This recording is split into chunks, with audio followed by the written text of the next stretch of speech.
Good afternoon. Um, First of all, let me start by saying thank you very much to all of you, our colleagues from the media, fellow citizens, for coming up for this brief press briefing. And I thank you for your dedication and commitment to the work that you do, which is informing, educating, and entertaining our people. And you have been very good collaborators to those of us in the security sector. I'm sincerely very grateful on behalf of my colleagues to all of you. The matter that has brought us here, which we have spent time on the whole of this morning, that we need to inform you and inform the country about, is a matter of grave concern to all of us. And you know, we have dealt with this issue for over 1 year. It is historically a very controversial matter in our country, and we've come to a point where we have made some very necessary decisions that we need to let you and the country know. For a long time, Marsabit County, in the northeastern part of our country, has been a challenge in terms of security. The county borders Ethiopia. It's a prosperous area with very hard-working people and peace-loving people. But unfortunately, and this has been historical, there have been security challenges over a long period of time. Some of them are perennial challenges that have existed there. Governments and administrations that came before us tried hard to resolve these issues. The security challenges in Marsabit have been by far recently the most costly in our country. You know, the lives of the leaders that we have lost as a result of these challenges, the lives of our ordinary citizens that we have lost as a result of these challenges. We in the security sector are counting losses almost every other day because of the security challenges in Marsabit. So, for the last 1 year, we have made all efforts to ensure lasting peace, tranquility, and harmonious life in that county. We started off by localized conversations, supported and led by the NCIC, and that's why you can see our chairman of NCIC is with us. We've used elders, local lay leaders, brought together political leaders in the county to try and persuade them to reduce their arms race in that county. It's like they're in a race of who will acquire more illegal arms and who will arm their goons more than the other. And constantly, as we held these conversations, the leaders have been less than truthful. There is no one group of people in that county, let me be very frank with all of us, there is no one group of leaders that is innocent. Each one of them builds up and arms, thugs, accesses illegal firearms because they're in the neighborhood of a conflict area and a conflict region. And they have constantly taken advantage of that to arm large groups of bandits and thugs. And the unfortunate result has been the loss of lives of innocent people. I have lost count of how many times we have had challenges. You know, innocent school kids attacked a while ago. Last week we lost 6 lives, including the life of a chief and an assistant chief. This has remained constant. The National Security Council ordered a 1-week comprehensive discussion on this matter. And myself and my colleagues in the security sector spent 1 week at the Kenya School of Government, together with the chair of NCIC, who was alternating me, and the 2 bishops and the sheikh from Marsabit, who are leading the clergy from Marsabit. And we spent 1 week, came up with a communique and agreed on what we are going to do, and presented that back to His Excellency the President in his capacity as the chairperson of the National Security Council. And the President called a meeting of the leaders of Marsabit, at which they pledged that within 30 days, they would cease hostilities They would begin a process of encouraging the local populations to hand over illegal firearms, and the level of crime would go down. That, as you know, my friends, has not happened, because just last week we lost 6 lives.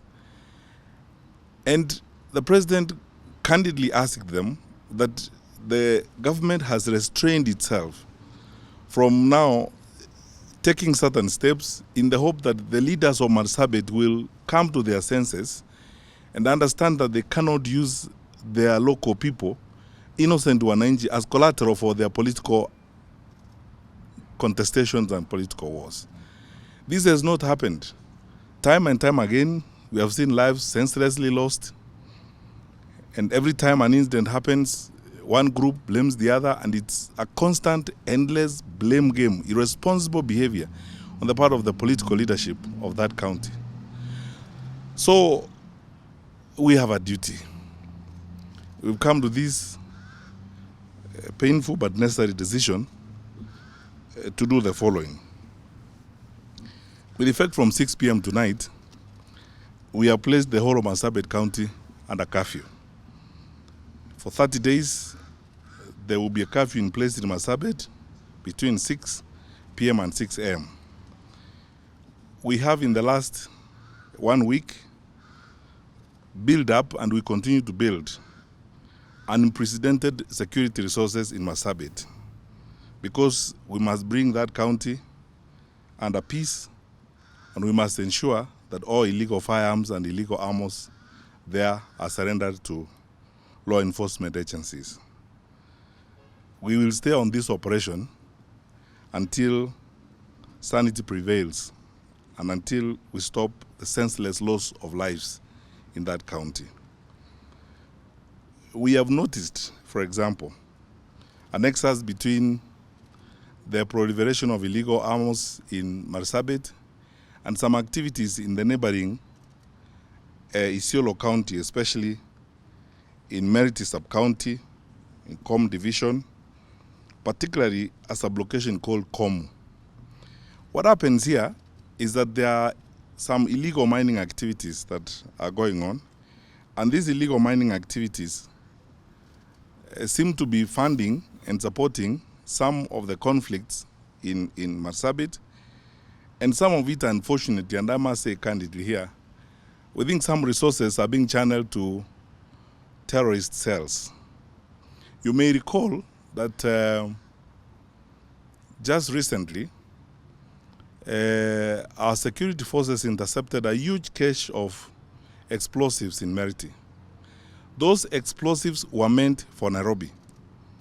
They were being moved by a terrorist cell. And that route has become worrisome to all of us over the recent years. I cannot recount the number of times our police officers have disrupted planned terror activity that is being channeled through that route. We have therefore this morning taken the unprecedented decision of declaring Com sublocation in Meriti Sub-County. This is within Com Division in Isiolo, a disturbed area for the next 30 days. What that means in security terms is that we are moving in full-blown and very stiff security activity to that sub-county. And especially in that sub-location where those illegal activities are happening, within the next 30 days, any movement and any activities there must be cleared by the security sector. And any groups of people that will move there, whether they are engaged in the illegal mining activities that happen there, or they're engaged in purported trade because they're essentially moving contraband, they're moving drugs, and some of them are acting as couriers for terror gangs. Anyone moving in that direction will be deemed to be an armed, dangerous combatant, and our security sector will deal with you that way. I would like the media also to understand that that sublocation is going to be a security area for the next 30 days. We are moving in security resources to clean up that place and ensure that it's no longer a source of our worry and concern. Finally, as I say this, we are aware, And we have noticed, because we have been having increased intelligence activity on the ground for the last 1 month, there could also be spillover and crossover activities of suspected OLF groups from across the border, especially in the area around Sololo. We have a duty to keep our country safe and to keep our territory safe. With immediate effect, we are going to have a cleanup exercise in that area. And everyone should understand that we have a duty to protect our people and to ensure that that part of our country is secure. So, as we begin this work with the curfew tonight, I ask all the leaders of Marsabit to cooperate with us. We have been in constant touch with the lay leaders of that county. I am eternally grateful to the Sheikh, to Bishop Karaoke, to Bishop Wario, and the religious leaders who have worked with us within the Interfaith Forum to try and bring sanity within Marsabit. I'm grateful to the cooperative groups of lay leaders in Marsabit who have worked with us to ensure that we try to bring order in that place. We will continue to work with them. We will also continue to work with our colleagues in the education sector. There are about 10 schools that have been affected before. We want to make sure that normalcy resumes in those schools. We are going to work with the local communities to rebuild the schools. We are also going to work with our colleagues from the State Department of Special Programs. That is why my brother Nelson Marwa is here, to ensure that everyone in Marsabit who needs food will get food. Everyone in Marsabit who needs water will get water. Even that aspect of our government's work is going to be heightened. We are surging the numbers of those who are going to do relief food distribution there. We're increasing the numbers of water bowsers to ensure that the population in Marsabit is looked after and they're fine. But the bottom line is, we must get all illegal firearms in that place. We must get all the criminals in that place. We will stay there until the job is done. I ask all the leaders, the political leaders inclusive, to cooperate with all of us. We will do what we are required to do by the law. Peaceful and law-abiding citizens who would need to go about their activities do not need to be disturbed the way they have suffered in Marsabit. The kind of bestiary acts that we have seen in that area must come to an end. We are now ready, prepared, and available to address that cleanup in Marsabit once and for all. We are prepared for its challenges. It is not going to be easy, and we are not going in there to be popular. We are going in there to solve a problem, and we are always happy to be right than to be popular. That nonsense has gone on for too long, and we cannot stomach it anymore. We have to bring that place to order, and the work begins now. So we have our teams on the ground, and now you'll be briefed consistently by our teams that are already on the ground as they do this work in Marsabit. Once again, thank you, everybody. May God bless you, and let us continue to pray for peace and stability in our country. We need it, especially now that we are approaching the elections. Please, let us refrain from any acts of lawlessness and anything that will hurt our fellow citizens. This is our only home on earth. We are incredibly blessed. God has been kind and gracious to us and given us a wonderful country and wonderful people. Whatever challenges we face, they are ours to confront, as long as we keep peace and we live together one with another. So let's go forth now to Marsabit and do what the Kenyan people expect us to do. First, the MCA was found. He is alive. 4 people in his team had been critically injured.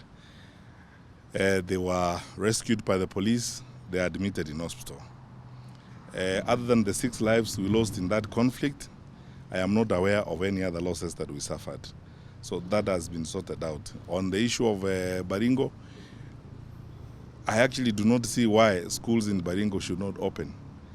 I used to be told that, there was a threat that our children will not do exams All our children who are sitting for KCP in Baringo sat for KCP. All our children who are sitting for KCSE sat for KCSE. The challenges we have in Baringo, the challenges we have been dealing with in Baringo related to, card rustling and the perennial conflict between the communities in that area are being addressed, and they have been addressed. We are seeing the scale of those challenges going down, and we believe that with the development responses the government is making in that area, that will soon be a thing of the past. KDF is in Baringo doing dams, doing water ponds. We have opened up new areas. We are actually even creating new administrative areas so that we can move services closer to the people. We are going to do some security roads in that area. Our Ministry of Transport and Infrastructure Development is right now engaged very deeply on a framework to do the big security road between Nanyuki and Rumuruti to open up that part of Laikipia. We have moved security resources to the northern part of Laikipia and to the southern part of Laikipia to deal with the interaction between Baringo and Laikipia. We are at a better place than we were before, and if we stay focused, all of us, on this course, we will be fine. I think the worst is behind us. Let us focus on how we can build, on the peace that is slowly emerging in that area. The challenges will not end today or even tomorrow. And the question is not whether or not we will face challenges. The question is whether or not we are prepared to deal with those challenges and mobilize the good of our people to move forward and live peacefully. And I am satisfied with the work that our colleagues are doing in Baringo. So I'm not aware of any other part of the country where we should have problems opening schools. But our regional security team in Rift Valley will be properly briefed, and we will be following closely on what is happening there. Thank you.